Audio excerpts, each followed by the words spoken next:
श्रोताओं नमस्कार, बहुत बहुत स्वागत करते हैं आपका इस भेंट वार्ता में। आज मैं हूं आपके साथ दीपक निषाद और हमारे साथ बातचीत करने के लिए हमने बेहद खास मेहमान को आज अपने स्टूडियोज में आमंत्रित किया हुआ है।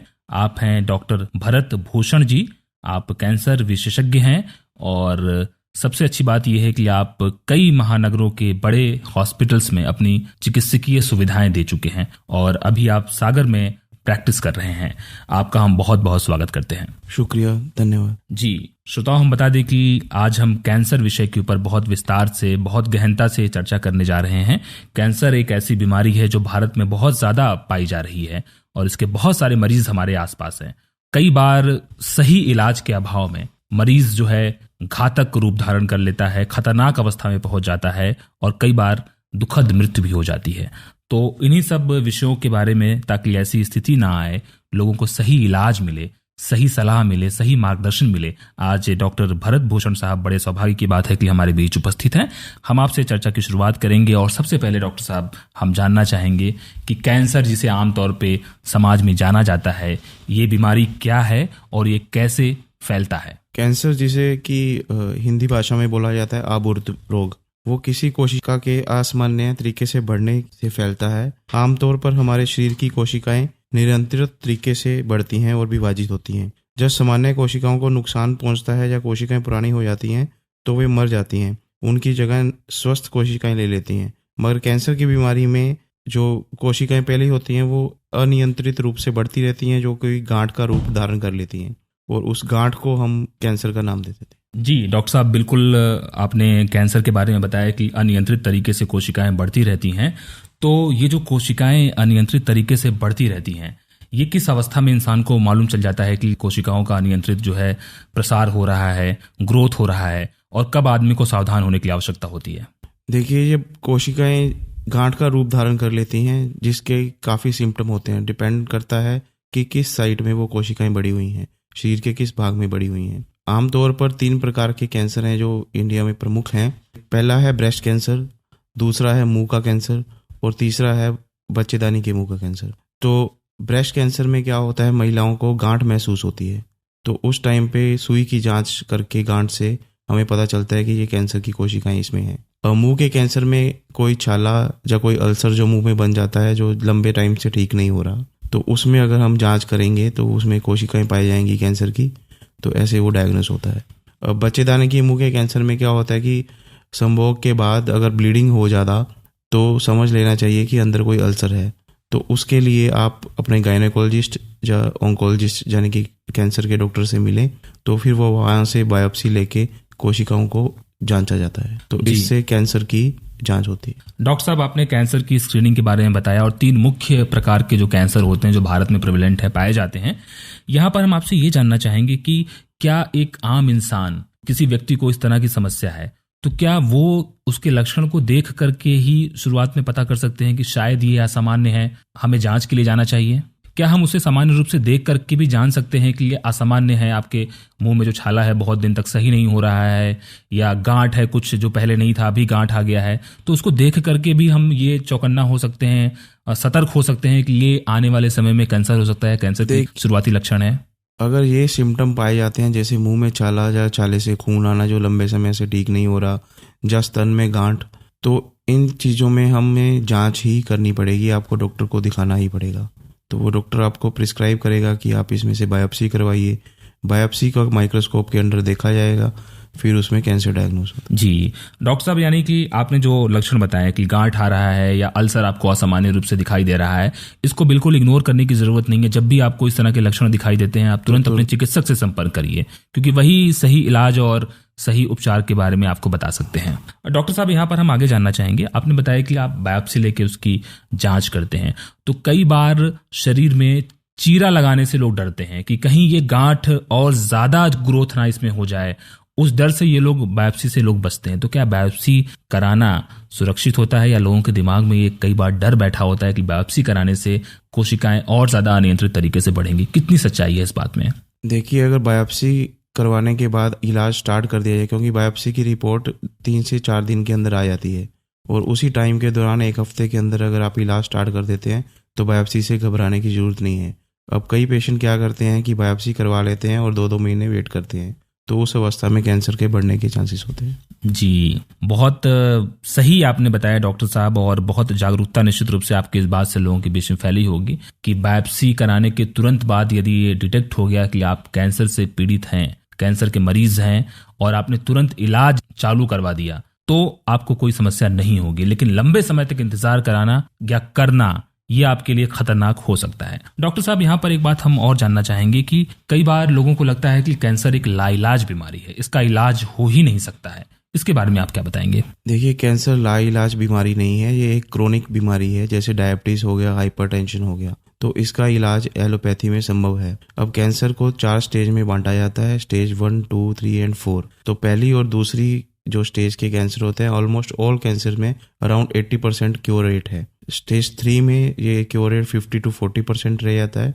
और स्टेज 4 में 20 to 30% रहता है। तो ये बिल्कुल लाइलाज बीमारी नहीं है, इसका इलाज संभव है। जी, जरूरत है कि इसे पहले अर्ली स्टेज में डिटेक्ट कर लिया जाए। जी डॉक्टर साहब, बहुत महत्वपूर्ण बात आपने बताई कि प्रारंभिक अवस्था में ही इसे पकड़ लेना और इलाज करवा लेना बेहतर होता है, क्योंकि जैसे जैसे आपने बताया कि स्टेज बढ़ते जाते हैं, वैसे वैसे मरीज के स्वस्थ होने या सही होने की जो संभावना होती है, जो प्रायिकता होती है, वो कम होती जाती है। इसलिए आपको पहले उसकी जांच कराना और पहले इलाज कराना दोनों ही मरीज के हित में है। डॉक्टर साहब, यहाँ पर हम इलाज की बात कर रहे हैं, तो कैंसर चूंकि नाम सुनते ही लोग डर जाते हैं, लोगों को लगता है कि भारी भरकम बीमारी और इलाज कराने में खर्चा ही बहुत आएगा। तो इसके ट्रीटमेंट पक्ष के बारे में, इलाज पक्ष के बारे में आप कुछ बताइए हमारे श्रोताओं को। देखिए, किसी भी कैंसर का इलाज डिपेंड करता है कि उसकी स्टेज क्या है। तो उस स्टेज के बेसिस पे 3 पद्धतियां यूज होती हैं, जिसमें है एक सर्जिकल ऑन्कोलॉजी, यानी कि सर्जरी से कैंसर का इलाज। दूसरी है मेडिकल ऑन्कोलॉजी, जिसमें दवाइयों के साथ कैंसर का इलाज किया जाता है। और तीसरी है रेडिएशन,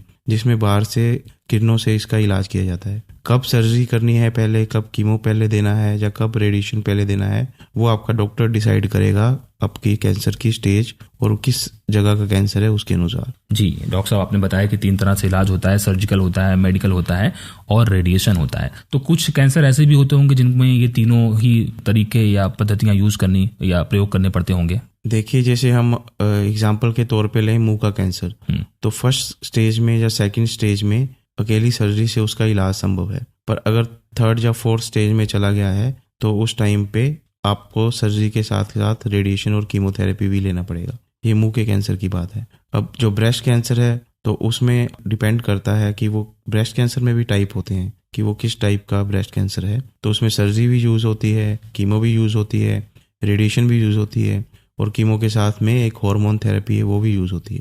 और वो डिपेंड करता है इसकी स्टेज क्या है। अगर बीमारी फैल गई है, जिसे हम बोलते हैं डिस्टेंट मेटास्टेसिस, तो उस केस में सर्जरी का यूज नहीं करते, हम कीमोथेरेपी और हार्मोन थेरेपी से यूज करते हैं। अब जिसमें सर्वाइकल कैंसर है, सर्वाइकल कैंसर की पहली स्टेज में सर्जरी भी कर सकते हैं और रेडिएशन भी कर सकते हैं, लेकिन स्टेज 2nd के बाद में रेडिएशन का और साथ में रेडिएशन के साथ कीमो का प्रयोग किया जाता है।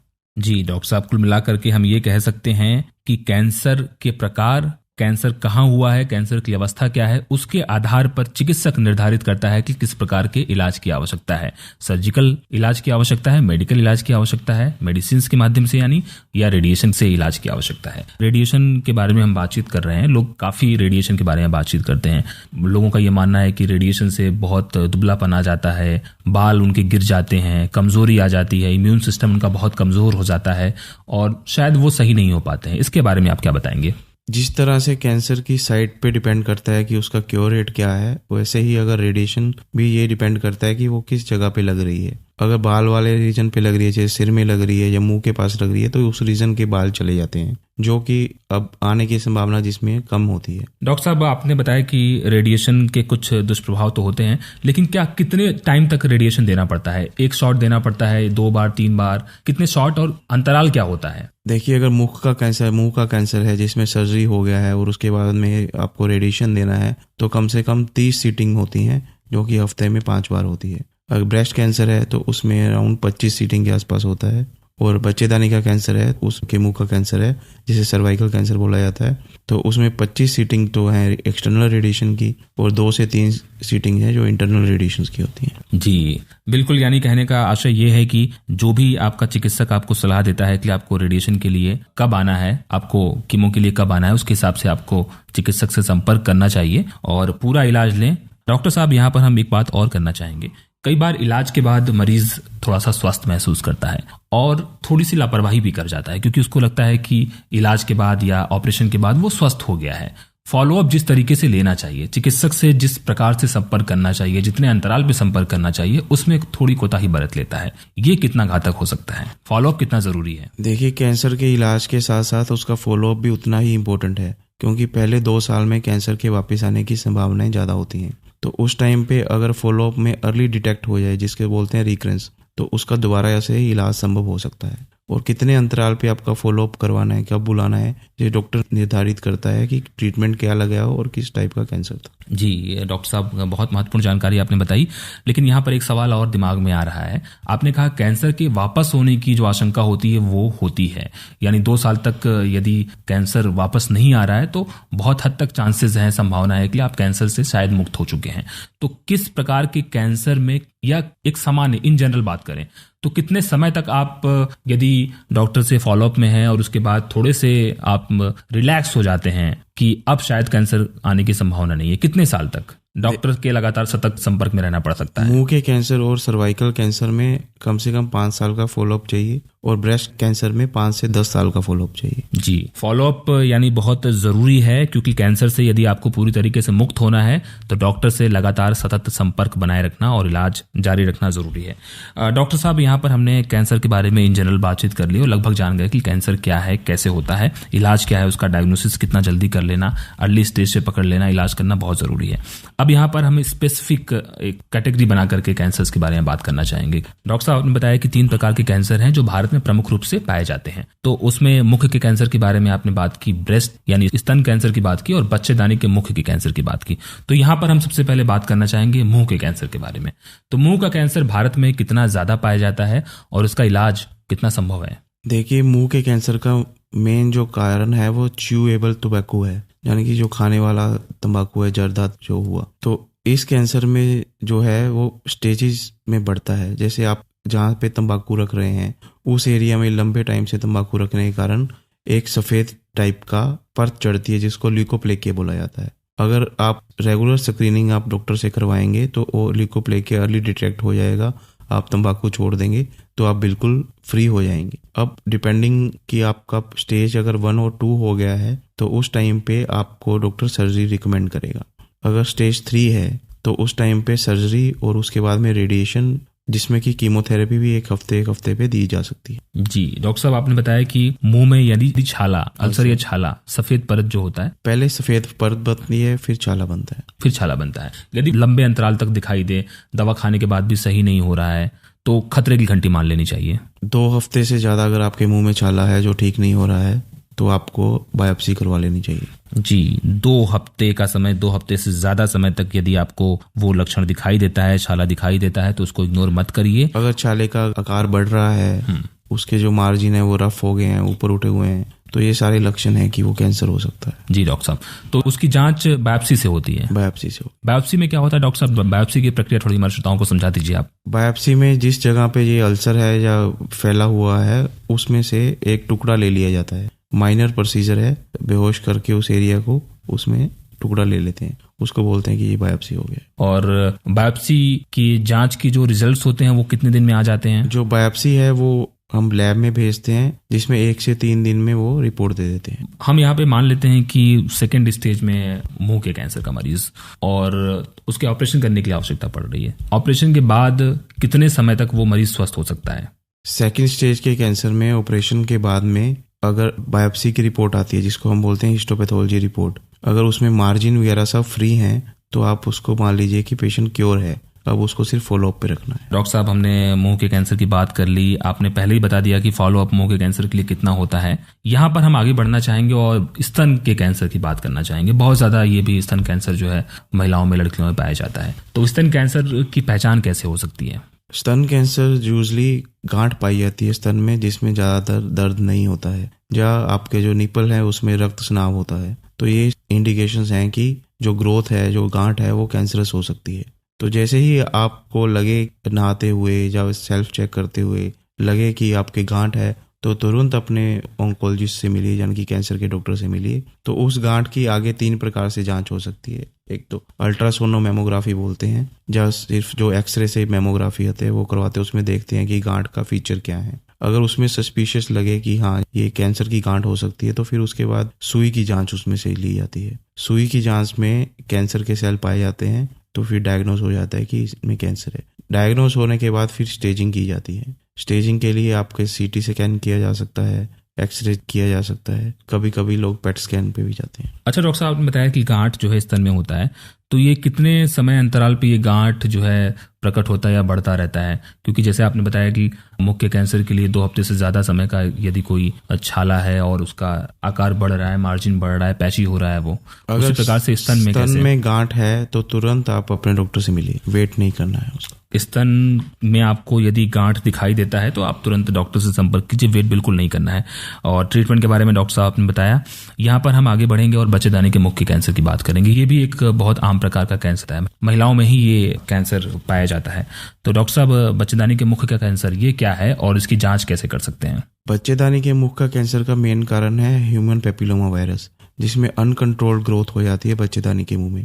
तो इसके सिम्टम्स ये हैं कि पोस्ट क्वाइटल ब्लीडिंग बोलते हैं, यानी कि संभोग के बाद ब्लीडिंग होती है। ये मोस्ट कॉमन सिम्टम है इसका। बिना संभोग के भी ब्लीडिंग हो सकती है। तो ऐसी अवस्था में आप अपने गायनेकोलॉजिस्ट से मिलिए, वो कोल्पोस्कोपी यानी कि आपकी जांच करेंगे, और उसमें से अगर उनको ग्रोथ लगता है तो वो उसमें से टुकड़ा लेंगे, जिसको बायोप्सी बोलते हैं। कई बार बच्चेदानी को निकालने की भी जरूरत पड़ती है, तो क्या ये कैंसर के केस में ही करने की जरूरत पड़ती है या फिर दूसरे मामले में? मैंने बताया सर्वाइकल कैंसर के अर्ली स्टेजेस में बच्चेदानी की निकालने की जरूरत है। अगर स्टेज एडवांस हो गई है तो रेडिएशन का ही रोल है इसमें। डॉक्टर साहब, लगभग जितने प्रकार के कैंसर होते हैं, खासकर जो भारत में पाए जाते हैं, मुख्य रूप से हमने उसके बारे में चर्चा की और आपने बहुत विस्तार से जानकारी दी। थोड़ी सी अब थेरेपी के बारे में हम बात कर लेते हैं, क्योंकि कहीं ना कहीं थेरेपी की आवश्यकता हमें अलग अलग प्रकार के कैंसर में पड़ रही है। तो थेरेपी कितने प्रकार के होते हैं और कैसे होता है? देखिए, थेरेपी एक तो रेडियोथेरेपी बोला जाता है, जिसमें रेडिएशन दिया जाता है, और एक कीमोथेरेपी होता है, जिसमें कीमोथेरेपी ड्रग्स दिए जाते हैं। कीमोथेरेपी के अलावा जो मेडिकल ऑन्कोलॉजी कवर करता है वो हार्मोन थेरेपी करता है और इम्यूनोथेरेपी करता है। हार्मोन थेरेपी 2 टाइप के कैंसर में यूज होती है, एक तो ब्रेस्ट कैंसर में यूज होती है, दूसरा प्रोस्टेट कैंसर में यूज होती है, यानी कि गदूद का कैंसर। और जो इम्यूनोथेरेपी होती है वो एडवांस जो स्टेजेस होते हैं ज़्यादातर उनमें यूज होती है। ये काफ़ी महंगा इलाज है इम्यूनोथेरेपी का। तो मोस्ट कॉमनली हम 3 चीजें यूज करते हैं, रेडिएशन, कीमो और सर्जरी। जी डॉक्टर साहब, सर्जरी और कीमो मुख्य रूप से इस्तेमाल किया जाता है। और डॉक्टर साहब, यहाँ पर एक चीज और भी समझना चाहेंगे कि कई बार लोगों के दिमाग में ये भी होता है कि बहुत कष्टदायी, चूंकि कैंसर जो है बहुत पीड़ादायक एक मर्ज है और इलाज भी उसका उतना ही पीड़ादायक होता है। तो कीमोथेरेपी वगैरह बहुत पीड़ादायी होती है या फिर कुछ ऐसी व्यवस्था करके इंजेक्शन वगैरह के माध्यम से उस जगह को सुन करके कितना मरीज को आराम पहुंचाते हैं, दे सकते हैं? देखिए, सर्जरी के अलावा दोनों थेरेपी, कीमोथेरेपी और रेडियोथेरेपी, इसमें पेन नहीं होता है। कीमोथेरेपी में क्या होता है, इसमें मरीज के बाल झड़ जाते हैं या उनके सेल काउंट जो है लो हो जाता है, जो कि हम इंजेक्शन देके या दूसरी सपोर्टिव केयर देके कंट्रोल में कर लेते हैं। कीमोथेरेपी में अगर बाल झड़ते हैं तो वो कीमोथेरेपी बंद करने के 3 से 4 महीने के अंदर वापस आ जाते हैं, पर जो रेडियोथेरेपी में झड़ते हैं उनके वापस आने की संभावना नहीं होती। डॉक्टर साहब, आपने थेरेपी के बारे में जो सच्चाई है उसको भी आपने सामने रखा। यहाँ पर हम बात करना चाहेंगे कि कैंसर का मुख्य मेन कॉज क्या है, क्योंकि कई सारे कारण हो सकते हैं। हम नहीं जान सकते कि उसके लिए मुख्य रूप से कौन सा कारण उत्तरदायी है। और कई बार तो स्पष्ट होता है कि ठीक है, आपने बताया च्यूएबल होता है, गुटखा खा लिया, अल्कोहल का यूज कर लिया, अल्कोहल का प्रयोग कर लिया, लेकिन बहुत लोगों को पता भी नहीं चलता है कि वो कैंसर के शिकार हो गए, जबकि उनकी लाइफस्टाइल कोई वैसी कैंसर वाली थी नहीं। तो मुख्य रूप से क्या कारण हो सकते हैं उसके? देखिए, हम कैंसर के कारणों को 2 रूप में डिवाइड कर सकते हैं, एक एक्सट्रिंसिक कॉज और एक इंट्रिंसिक कॉज। इंट्रिंसिक का मतलब जो आपके हेरिडिटरी है, अगर परिवार में कभी कैंसर रहे हों 2-3 आपके रिलेटिव्स को, तो आपके चांसेस बढ़ जाते हैं कि आपको कैंसर हो। एक्सट्रिंसिक कॉजेज में हम ले सकते हैं, जैसे वायरस हो गया, ह्यूमन पेपिलोमा वायरस से बच्चेदानी का कैंसर हो जाता है। जो HCV जिसको काला पीलिया बोलते हैं, उसका आगे जाके लीवर का कैंसर का कारण बनता है। इसी कारण से मेन कारण जैसे टोबैको है, स्मोकलेस टोबैको बोलते हैं, जो गुटखा चुबाने वाला है, उससे मुंह का कैंसर का कारण बनता है, गाल के कारण का कैंसर, जीभ के कारण, और स्मोक है, स्मोकर्स हैं, उनको लंबे टाइम से स्मोक करने के बाद लंग कैंसर बन जाता है। तो ये डिफरेंट कारण है। तीसरा इंट्रिंसिक कारण है हार्मोन्स। अब जैसे ब्रेस्ट कैंसर है, उसमें लंबे टाइम से अगर महिलाओं में ईस्ट्रोजन हार्मोन का एक्सपोजर रहा हो, अगर उनको पहले ही माहवारी आनी स्टार्ट हो जाए अर्ली एज में, जैसे 13 में, और लेट माहवारी बंद हो, तो आप समझ लीजिए कि उस टाइम के अंदर अंदर ईस्ट्रोजन का एक्सपोजर ज्यादा है, जो कि कैंसर का रिस्क बढ़ाता है, ब्रेस्ट कैंसर का रिस्क बढ़ाता है। कैंसर के कई सारे कारण हैं, इंट्रिंसिक और एक्सट्रिंसिक, ये कारण दो आपने मुख्य रूप से बताए हैं, और इसके अंदर भी कई प्रकार से आपने बताया कि कैसे कैंसर हो सकता है। अच्छा, आपने बताया कि कई बार जो है हेरिडिटरी होता है, यानी कि आपके परिवार में किसी को पहले हुआ है। यदि मान लीजिए आपको पता है कि आपके परिवार में आपके पापा को, आपके दादा को या आपके नाना को किसी को कैंसर था, तो आज की जनरेशन में आपको जब पता है और सुविधाएं इतनी एडवांस हो चुकी हैं इलाज की, जांच की, तो आपको क्या एहतियात बरतना चाहिए ताकि आप इस गंभीर बीमारी की जकड़ में ना आए? देखिए, अगर आपके परिवार में कैंसर चला आ रहा है, आपके फर्स्ट डिग्री रिलेटिव्स में आ जाते हैं, जैसे आपके मम्मी पापा और आपके जो भाई हैं वो आपके फर्स्ट डिग्री रिलेटिव्स में आएंगे, तो उसके लिए आपको अपने चिकित्सक से मिलना चाहिए और जेनेटिक काउंसलिंग चाहिए। जेनेटिक काउंसलिंग के बाद में आपके कुछ टेस्ट भेजे जाएंगे। अगर उसमें से कुछ म्यूटेशन जीन्स का पॉजिटिव आता है तो उसके अकॉर्डिंग हम अपना स्क्रीनिंग प्रोग्राम चलाते हैं। नॉर्मली स्क्रीनिंग जो प्रोग्राम है, जैसे ब्रेस्ट कैंसर के लिए 45 की एज से आगे स्टार्ट करते हैं, पर कुछ जो है अगर म्यूटेशंस पाए जाते हैं तो अर्ली एज में भी स्टार्ट कर देते हैं, एट द एज ऑफ 30 भी हम स्टार्ट कर देते हैं। यानी कि कुल मिलाकर के आपको सतर्क तो रहने की आवश्यकता है ही, और चिकित्सक से संपर्क तो करना ही है यदि आपके घर में इस तरह का कोई फर्स्ट डिग्री रिलेटिव अगर कोई है तो। और डॉक्टर साहब, यहाँ पर एक चीज और हम जानना चाहेंगे कि कई बार कई लोग कहते हैं कि फला ने जो है अल्कोहल का कभी कंजप्शन नहीं किया, अल्कोहल का कभी सेवन नहीं किया या गुटखा कभी नहीं खाया, फिर भी उसको कैंसर हो गया। और कई लोग ऐसे भी हमारे सोसाइटी में हैं जो लगातार 80 की उम्र तक या उससे भी ज्यादा समय तक वो अल्कोहल को ले रहे हैं या गुटखा खा रहे हैं, उनको कैंसर नहीं हो रहा है। तो ये दोनों के बीच में जो फर्क है वो क्या है? ना खाने वालों को तो हो गया और खाने वालों को हो नहीं रहा है। देखिए, अगर आप गुटखा नहीं खाते हैं तो आपको मुंह का कैंसर होने की संभावना बहुत कम है। और जो लोग मान लो आप गुटखा खा रहे हैं, तो वो डिपेंड करता है उनका जेनेटिक बिल्डअप कैसा है। एक टाइप का जीन पाया जाता है टीलोमेरेज जीन्स, तो वो अगर किसी में स्ट्रॉन्ग है तो उसमें कैंसर की संभावना कम हो जाती है। पर हम इसका ये पता नहीं लगा सकते कि किस में वो पाया जाता है, किस में नहीं। तो इससे बेटर है कि आप गुटखा वगैरह अवॉइड ही करें, क्योंकि ये बिल्कुल ज्ञात कारण है कि गुटखा और अल्कोहल इसको लेने से या इसका सेवन करने से आपको कैंसर हो सकता है। जब आपको पता है कि इसको लेने से हो सकता है तो ज्ञात कारणों का बेहतर है कि निराकरण कर दिया जाए, ना लिया जाए, यही आपके लिए बेहतर है।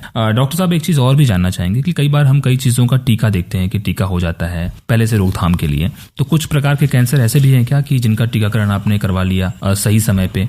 देखिए, लिवर कैंसर से बचने के लिए जैसे हेपेटाइटिस बी और हेपेटाइटिस सी के वैक्सीन आते हैं, वैसे ही बच्चेदानी के मुंह के कैंसर से बचने के लिए 12 साल की उम्र के जो बच्चे होते हैं, बच्चियां होती हैं, उनमें आप HPV का वैक्सीन लगवा सकते हैं, तो उससे उसकी संभावना कम हो जाएगी। वैक्सीन का शेड्यूल होता है, 3 डोज लगती हैं। जी, जो भी शेड्यूल होता है वैक्सीन का, आपको वैक्सीन लगवा लेना चाहिए। 12 साल की उम्र में वो वैक्सीन लगता है। हाँ, बच्चेदानी के कैंसर के लिए। जी, यानी एकमात्र वो कैंसर है बच्चेदानी का कैंसर जिसके लिए टीका जो है उपलब्ध है। और लिवर कैंसर, 2 प्रकार के कैंसर के लिए टीका उपलब्ध है।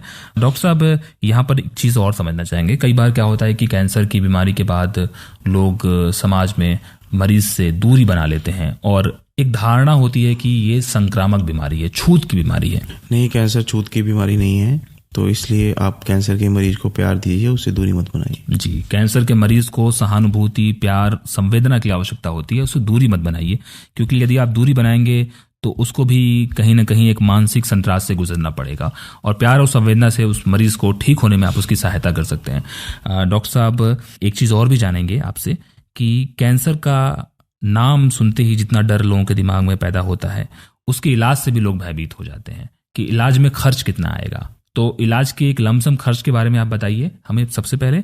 दूसरी चीज कि सरकारी स्तर पर क्या सरकार की तरफ से कुछ ऐसी सुविधाएं हैं जहां पे जो हमारे गरीब मरीज हैं, जो अफोर्ड नहीं कर सकते हैं, खर्चा नहीं कर सकते हैं, उनको भी कुछ सहूलियत मिल जाती है? हाँ, इसमें कोई दो राय नहीं है कि कैंसर का इलाज महंगा है। किसी भी टाइप के कैंसर में 1 से 4 लाख रुपए का खर्चा आता है। तो सरकार इसके लिए काफ़ी योजनाएं बनाई हुई हैं जिसके अंतर्गत वो मरीज का इलाज फ्री में करवाती है। जैसे जो आयुष्मान कार्ड धारक हैं उनको 5 लाख तक का इलाज मुफ्त है। वैसे ही मुख्यमंत्री जो राहत कोष है, सीएम रिलीफ फंड, उसके अंदर भी कैंसर के इलाज में मदद दी जाती है। जी, बहुत राहत की बात है कि सरकार भी इसमें आगे आ रही है, सरकार भी बहुत मदद कर रही है मरीजों को। और हॉस्पिटल्स में आकर के बहुत सारे हॉस्पिटल हमारे आसपास ऐसे होते हैं, सरकारी हॉस्पिटल के अलावा प्राइवेट हॉस्पिटल्स भी ऐसे हैं कई, जहां पर आयुष्मान कार्ड और मुख्यमंत्री रिलीफ फंड के द्वारा इलाज किया जाता है। वहां आकर के आप इलाज ले सकते हैं, बिल्कुल डरने घबराने की जरूरत नहीं है। जैसे ही आपको मर्ज पकड़ में आता है या आपको लगता है कि कुछ असामान्य आपके साथ हो रहा है, आप जरूर इसकी जांच कराइए, इसका इलाज कराइए, और सरकार भी आपको इसमें मदद कर रही है। डॉक्टर साहब, इसमें एक चीज और समझना चाहेंगे आपसे हम कि कई बार कैंसर के ऑपरेशन के बाद विकृति पैदा हो जाती है और चेहरा आपका बहुत विकृत और कुरूप लगने लगता है, या जिस भी अंग में ऐसा हो, तो क्या इसको हम कुछ हद तक ठीक कर सकते हैं? देखिए, प्लास्टिक एंड रिकंस्ट्रक्शन सर्जरी का विभाग है, वो इन केसेस में डील करता है। अगर ज्यादा विकृति आ गई है तो कैंसर के इलाज के बाद भी रिकंस्ट्रक्शन हो सकता है, और ज्यादा केसेस में ऑपरेशन, ओरिजिनल ऑपरेशन के दौरान ही रिकंस्ट्रक्शन कर दिया जाता है। बहुत अच्छी बात आपने बताई कि रिकंस्ट्रक्शन यानी कि उसका इलाज करके उसको वापस उस अवस्था में लाने का प्रयास किया जाता है। और सबसे अच्छी बात यह है कि कैंसर यदि आपको है, आपका इलाज हो गया है, आप क्योर हो गए हैं, स्वस्थ हो गए हैं, तो ये ज्यादा बड़ी उपलब्धि है। और डॉक्टर साहब, यहाँ पर एक चीज और समझना चाहेंगे कि कैंसर ना हो पहली चीज, और दूसरी चीज कैंसर हो गया है आपको, उसके बाद के जो एहतियात होते हैं खाने पीने से लेकर के बाकी चीजों में, वो क्या एहतियात, सावधानियां, प्रिकॉशंस होते हैं जो हमें बरतनी चाहिए? देखिए, जो यूजुअल चीजें हैं जैसे कि रेगुलर एक्सरसाइज करना, अपना वेट कंट्रोल में रखना, तंबाकू का सेवन ना करना और शुद्ध हाइजीनिक भोजन खाना, इन सब चीजों को आप फॉलो कीजिए तो इससे कैंसर की संभावनाएं कम हो जाएंगी। और अगर आपको लक्षण पाए जाते हैं कैंसर के, तो धैर्य बना के इसका ऑन्कोलॉजी से इलाज करवाइए। धैर्य बना के कैंसर रोग विशेषज्ञ जो होते हैं उनसे इलाज करवाइए। डॉक्टर साहब, आपने कैंसर के बारे में बहुत ही विस्तार से, अलग अलग प्रकार के कैंसर इलाज, खर्चे के बारे में, सावधानियों के बारे में बहुत ही विस्तृत तरीके से हमारे श्रोताओं को बहुत ही गहन उपयोगी जानकारी दी। निश्चित रूप से आपके द्वारा ये जानकारी जो श्रोताओं को दी गई है, उससे कैंसर रोग के इलाज में उनको बहुत मदद मिलेगी। बहुत बहुत शुक्रिया अदा करना चाहते हैं डॉक्टर भरत भूषण, कैंसर रोग विशेषज्ञ। आप हमारे स्टूडियोज में आए, आपने वक्त निकाला और श्रोताओं को इतनी उपयोगी और महत्वपूर्ण जानकारी दी। धन्यवाद।